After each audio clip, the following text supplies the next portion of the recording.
Hey everybody, how are you? Welcome to askrho 73. Very happy to have you in the spot. I know it has been a minute since I have done a video, so bear with your girl. What are we talking about today? I got a couple questions in my box, actually some pretty interesting questions. One of them made me run and do a little research so I could give some credible answers, hopefully, and help somebody out. So I'm going to that right now. How's everybody doing? I have been all over the place, busy. It feels like from sun up to sundown, I've got something to do. But I've been working very hard, and I'm looking forward to seeing the fruits of my labor. I have another book coming out. It's called it's Find and Pursue Your Killer Job. Right now, most of you guys don't know. I could literally say I have probably 3 jobs, and you will learn about how I work that, what I'm doing, and man, all of the intricate things that go into following your passion. And I think that sometimes when you hear me say 3 jobs, oh my gosh, you must be working your face off. I am. However, I'm enjoying the movement because of where I'm going, what my vision is, and what I'd like to see for myself. And I feel like it's worth it. I know that eventually I will be able to do more of what I'd like to do with my time, you know what I mean? But I'm not going to say that this is not what I want to do with my time. It's just more that I'm making a few sacrifices so that I can create a better platform for myself to operate from, if you know, feel me. What I'm saying. So get the book when it comes out. It's another mini book. It's another short read. I'm pretty proud of the information that I was able to gather and how I was able to gather it. So I hope that you get as much out of it as I have put into it. And please don't hesitate to give me your reviews. I'm open to all feedback, good, bad, indifferent, because I feel that there's always room to grow. There's always more information for me to learn, and there's always a way for me to improve how I'm able to communicate to people. So holla at me. I do appreciate your honesty and authenticity. Okay, let's jump into the questions. My first question, excuse me, I had dropped something. Okay, my first question is from Ryan. What's up, Ryan? Let me get back in the camera. I know y'all might be like, you are all over the place. Okay, he says, hello, Miss Rona, how are you? I'm good. So there is a woman that I would love to meet. I've seen her on TV, and she just took my heart away, and I loved her ever since then. I really, really want to meet her, but the only problem is that she's older than me.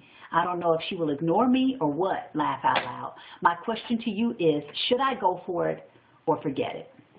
Now, Ryan, you know, if you follow the things that I do and the posts that I usually put up, it's usually talking about taking risks, living big, being bold, allowing yourself to come into your full or fuller potential. So I'm definitely going to encourage you to take a leap of faith, if you will, to step out there on a limb and beef up your courage and take your person, who you are, to the next level, just because you've given yourself an opportunity to see what life might give you back. I mean, how do you know that if you don't pursue her, that a yes isn't on the other side of it? And if a no is there, then so be it. At least you stepped up to the plate. You lived bold. We only live once. You know, you make your life into what it can be. Through your choices, it will dictate and determine what you experience. You know, why would you take that opportunity away from yourself just to see, you know? And if you don't put solution, then you'll be able to bounce back a lot quicker and hopefully pat yourself on the back and say, hey, at least I went for it, and now I can operate at a higher level of confidence and courage because I did. You feel me? So live bold. If you're asking me, I say go for it. And let me know what happens with it. So thank you for your question. And then one more, John. No, this is from Melissa. Okay, Melissa, hi. She says, hey, Roro, great show in Miami the other week, by the way. The question I have deals with me and my boyfriend. We've been together for a year and decided to move in together. He has what was known as a mild allergy to cats, and I happen to own one. It never bothered him that bad before we moved in, but now that he has, it's been really uncomfortable for him. We just signed a year lease and can't afford to move to another place. So he's suggesting I give the cat away. I love my cat so much and have had her for 6 years, and it will break my heart to do that, especially since this issue just arose. I don't think it's fair to me or my cat, but I know this isn't good for him either. What should I do? Please help. Well, I don't think it's necessarily fair to your bond with your cat either. I would definitely say explore some options. I did a little research when I looked at your question to see what are some other things that they can try before they make such a drastic, decision like possibly letting your kitty cat go. So some of the things that I was able to come up with was, okay, when you spend time around pets, you can naturally build an immunity to it. Some people do, some people don't, but that can happen over time as well. Maybe it just will take an adjustment for him. That's a possibility. You could also cut down on as much fur contact as possible. How? Let's see, what else did we? If you have wood, tile, or vinyl floors, those are always good because you can clean them up a lot quicker and easier. If you have carpet and fabric, then those are like fur magnets. So if you do have carpet and some fabric around, you can get, what do they call this thing? The girl is something out there. Hold on. Okay. Wire maintenance, of course. But there was another thing there was one there that was the Furminator. But that's for the cat. But get you a wire brush, and stay on top of just kind of pulling the hair off of the furniture and out of the carpets. Maybe keep the carpets clean as much as possible. You might have to clean them a little bit more than the average person, but it's worth it, for your relationship with your cat and your man, I would think, if you can afford it. Keep the cat groomed as much as possible. Use this thing or at least check out this thing called the Furminator.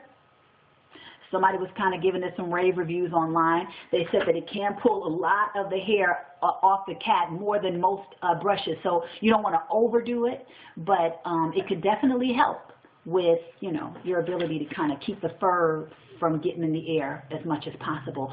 I was also thinking this, an air purifier can catch some of the invisible microbial allergens that could be in the air.